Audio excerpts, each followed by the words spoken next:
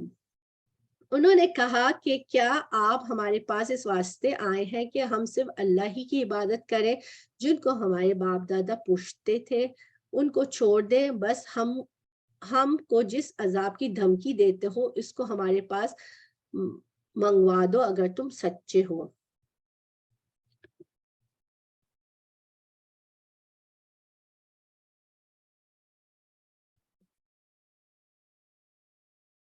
انہوں نے فرمایا بس تم پر اللہ کی طرف سے عذاب اور غضب آیا ہی چاہتا ہے. کیا تم مجھ سے ایسے ناموں کے باب میں جھگڑتے ہو جس کو تم نے اور تمہارے باپ داداؤں نے ٹھہرا لیا ہے؟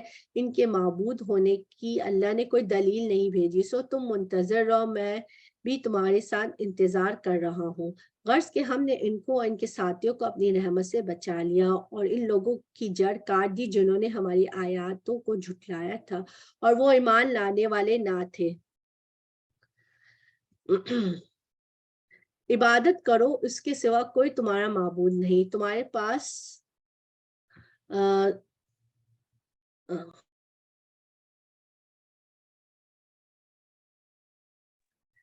عبادت کرو اس کے سوا کوئی تمہارا معبود نہیں. تمہارے پاس تمہارے پروردگار کی طرف سے ایک واضح دلیل آ چکی ہے. یہ اونٹنی ہے اللہ کی جو تمہارے لیے دلیل ہے.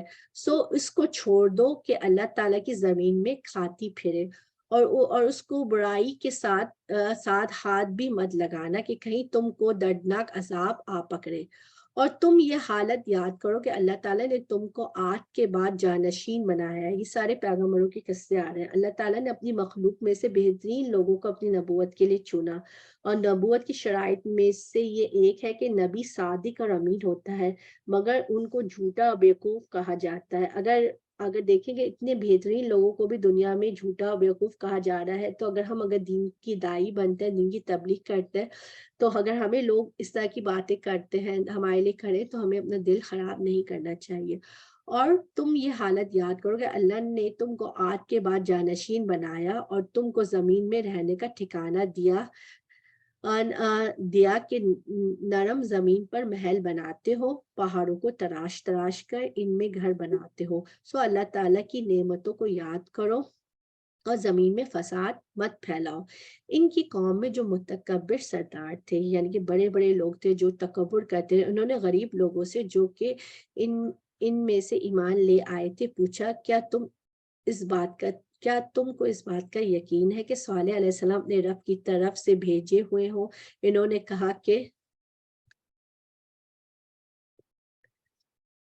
بے شک ہم تو اس پر پورا یقین رکھتے ہیں جو ان کو دے کر بھیجا گیا ہے. وہ متکبر لوگ کہنے لگے کہ تم جس بات پر یقین لائے ہو ہم تو اس کے منکر ہیں. بس انہوں نے اس اونٹنی کو مار ڈالا اور اپنے پروردگار کے حکم سے سرکشی کی اور کہنے لگے اے سالے جس کی آپ ہم کو دھمکی دیتے تھے اس کو منگوائیے کہ اگر آپ پیغمبر ہیں. یعنی کہ کیا جو عذاب کی دھمکی دے رہے تھے تو وہ کہتے ہیں اس کو منگوا دیں، بلا لیں اس عذاب کو اگر آپ پیغمبر ہیں. اس کو چیلنج کر رہے تھے. بس ان کو زلزلے نے آ پکڑا، وہ اپنے گھروں میں اوندے کے اوندے پڑ گئے.